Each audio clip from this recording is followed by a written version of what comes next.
ભર શિયાળે વડોદરા મહાનગરપાલિકાની બેદરકારીના કારણે ચોમાસા જેવા દ્રશ્યો પાણીગેટ દરવાજા પાસે જોવા મળ્યા હતા। પાણીગેટ દરવાજા પાસે પાણીની મેઇન લાઇનમાં ભંગાણ સર્જાતા હજારો ગેલન પાણીનો વેડફાટ થયો હતો। ઉનાળાનો સમય હોય ત્યારે સ્થાનિકો પાણી માટે વલખા મારે છે, ત્યારે પાલિકાની બેદરકારીના કારણે હજારો ગેલન પાણીનો વેડફાટ થતો જોવા મળ્યો હતો। પાણી સ્થાનિક રહીશોના ઘરોમાં પણ ઘૂસી જતા સ્થાનિક રહીશોમાં તંત્ર સામે આક્રોશ પણ જોવા મળ્યો હતો। હજારો લીટર પાણીનો વેડફાટ થયા બાદ તંત્રને ધ્યાને આવતા પાણી બંધ કરવામાં આવ્યું હતું ને ત્યારબાદ ભંગાણ રિપેર કરવાની કામગીરી હાથ ધરવામાં આવી હતી।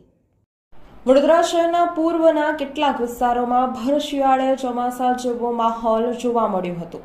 પાણીગેટ ટાંકીથી શહેરમાં આવતી પાણીની મુખ્ય ડિલિવરી લાઇનમાં રાજા રાણી તળાવ પાસે સાંજના સમયે ભંગાણ સર્જાતા પાણીગેટ પાસે આવેલી ગૌરવ સોસાયટી તેમજ આસપાસના વિસ્તારોમાં પાણી થઈ ગયા હતા।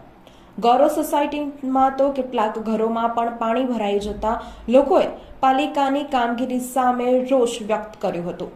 લગભગ એકાદ કલાકના પ્રેશર સાથે પાણી નીકળીને રોડ પર ફરી વળ્યા હતા। ટ્રાફિક જામના દ્રશ્યો પણ સર્જાયા હતા। જો કે પાણી નીકળતું બંધ થતાં પાલિકા તંત્ર દ્વારા લાઇનમાં ભંગાણના રિપેરિંગની કામગીરી હાથ ધરવામાં આવી હતી।